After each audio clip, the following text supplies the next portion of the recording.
Super ಆಗಿರೋ ಒಂದು ಬೆಂಡಿ ಕುರ್ಕುರೆ ಮಾಡ್ಕೋಣ. ತುಂಬಾ ಅದ್ಭುತವಾಗಿರುತ್ತೆ. ನಮಗೆ ಮಕ್ಕಳಿಗೆ ಸ್ಕೂಲಿಂದ ಬಂದ ತಕ್ಷಣ ಕುರ್ಕುರೆ ಅದು ಇದು ಕೇಳ್ತಿರ್ತಾರಲ್ವ, ಸೊ ಹಾಗಾಗಿ ಅದನ್ನ ಬಿಟ್ಟು ಈ ರೀತಿ ಮಾಡಿಕೊಟ್ರೆ ಮತ್ತೆ ಇದನ್ನೇ ಕೇಳ್ತಾರೆ.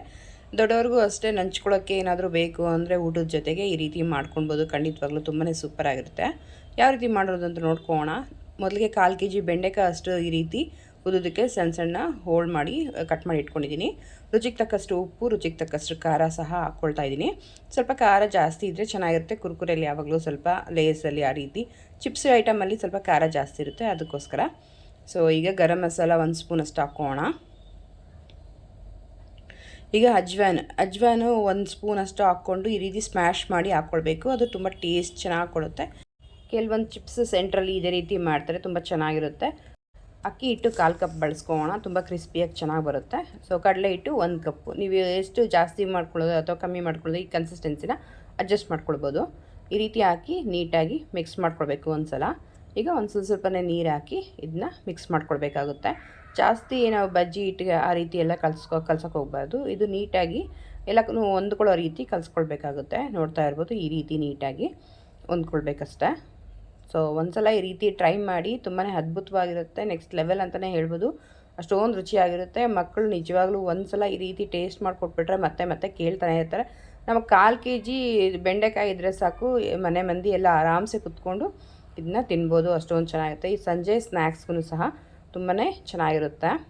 ಟೀ ಟೈಮ್ಗೆ ಆ ಟೈಮ್ಗೆಲ್ಲ ತುಂಬಾ ಚೆನ್ನಾಗಿರುತ್ತೆ. ಸೊ ಮಿಸ್ ಮಾಡಿದೆ, ವಿಡಿಯೋ ಪೂರ್ತಿ ನೋಡಿ. ಇದೇ ರೀತಿ ಮಾಡ್ಕೊಳ್ಳಿ. ನೀಟಾಗಿ ಇದನ್ನ ಡೀಪ್ ಫ್ರೈ ಮಾಡ್ಕೊಳ್ಬೇಕು. ಎಣ್ಣೆ ಕಾದ್ಮೇಲೆ ಹಾಕ್ಕೊಳ್ಬೇಕಾಗುತ್ತೆ. ಎಣ್ಣೆ ಹಸಿ ಇರೋವಾಗ ಹಾಕ್ಕೊಳಕ್ಕೆ ಹೋಗಬೇಡಿ, ಅದು ಕ್ರಿಸ್ಪಿನೆಸ್ ಬರಲ್ಲ.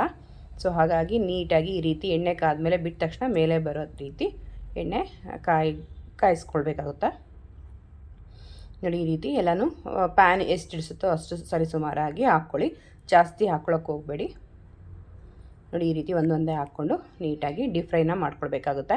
ಇನ್ನು ಯಾರು ನನ್ನ ಪೇಜ್ನ ಫಾಲೋ ಮಾಡಿಲ್ಲ, ಸಬ್ಸ್ಕ್ರೈಬ್ ಮಾಡಿಲ್ಲ, ಪ್ಲೀಸ್ ಫಾಲೋ ಆ್ಯಂಡ್ ಸಬ್ಸ್ಕ್ರೈಬ್ ಮಾಡಿ, ಸಪೋರ್ಟ್ ಮಾಡಿ. ಹೆಚ್ಚಿನ ವೀಡಿಯೋಗಳಿಗೋಸ್ಕರ ನಮಗೂ ಇನ್ಸ್ಪಿರೇಷನ್ ಆಗಿರುತ್ತೆ ವಿಡಿಯೋಗಳು ಮಾಡೋದಕ್ಕೋಸ್ಕರ. ಸೊ ನೋಡಿ, ಎಷ್ಟು ಕ್ರಿಸ್ಪಿಯಾಗಿ ಚೆನ್ನಾಗಿ ಬಂದಿದೆ ಅಂತ ನೋಡ್ತಾ ಇರ್ಬೋದು ನೀವು, ಎಷ್ಟು ಅದ್ಭುತವಾಗಿ ಬಂದಿದೆ ಅಂತ. ಸೊ ನಮಗೆ ಜಾಸ್ತಿ ಟೈಮೂ ಹಿಡಿಸಲ್ಲ. ಕೇವಲ ನಮ್ಮ ಹತ್ರ ಒಂದು 10 ನಿಮಿಷ ಇದ್ದರೆ ಸಾಕು, ಸೂಪರಾದ ಬೆಂಡಿ ಕುರ್ಕುರೆನ ಆರಾಮ್ಸೆ ಮಾಡ್ಕೊಂಡ್ಬಿಡ್ಬೋದು. ಸೊ ನಾವು ಬಜ್ಜಿ ಬೋಂಡ ಆ ರೀತಿ ತಿನ್ನೋ ಬದಲು ಈ ರೀತಿ ಮಾಡ್ಕೊಂಡು ತಿಂದರೆ ಡಿಫ್ರೆಂಟಾಗಿ ತುಂಬಾ ಟೇಸ್ಟ್ ಅನಿಸುತ್ತೆ, ತುಂಬ ಚೆನ್ನಾಗಿ ಅನಿಸುತ್ತೆ. ಸೊ ಈ ರೀತಿ ಮಾಡ್ಕೊಳ್ಳಿ. ಇನ್ನೂ ಉಳಿದಿರೋದನ್ನ ಸಹ ಇದೇ ರೀತಿ ಹಾಕ್ಕೋಣ. ಈ ರೀತಿ ಮಾಡ್ಕೊಂಡು ತಿಂದಿದ್ರೆ ನಮ್ಮನ್ನು ನಾವೇ ಕಳೆದೋಗ್ಬಿಡ್ತೀವೇಮೋ, ಅಷ್ಟೊಂದು ಕ್ರಿಸ್ಪಿಯಾಗಿ ಬಾಯಲ್ಲಿ ಕ್ರಂಚಿಯಾಗಿ ತುಂಬಾ ಅದ್ಭುತವಾಗಿರುತ್ತೆ. ಮಿಸ್ ಮಾಡಿದೆ, ಒಂದು ಸಲ ಆದರೂ ಈ ರೀತಿ ಟ್ರೈ ಮಾಡಿ. ಮತ್ತೆ ನೀವೇ ಮಾಡ್ಕೊಂಡು ತಿಂತಿರ್ತೀರ. ಈ ಬಜ್ಜಿ ಬೋಂಡ ಅನ್ನೋದೇ ಮರ್ತು ಬಿಡ್ತೀರಾ. ಅದಕ್ಕನ್ನು ಇದು ನೆಕ್ಸ್ಟ್ ಲೆವೆಲ್ ಅಂತಲೇ ಹೇಳ್ಬೋದು. ಅಷ್ಟೊಂದು ಅದ್ಭುತವಾಗಿ, ಅಷ್ಟೊಂದು ರುಚಿಯಾಗಿ ಇರುತ್ತೆ.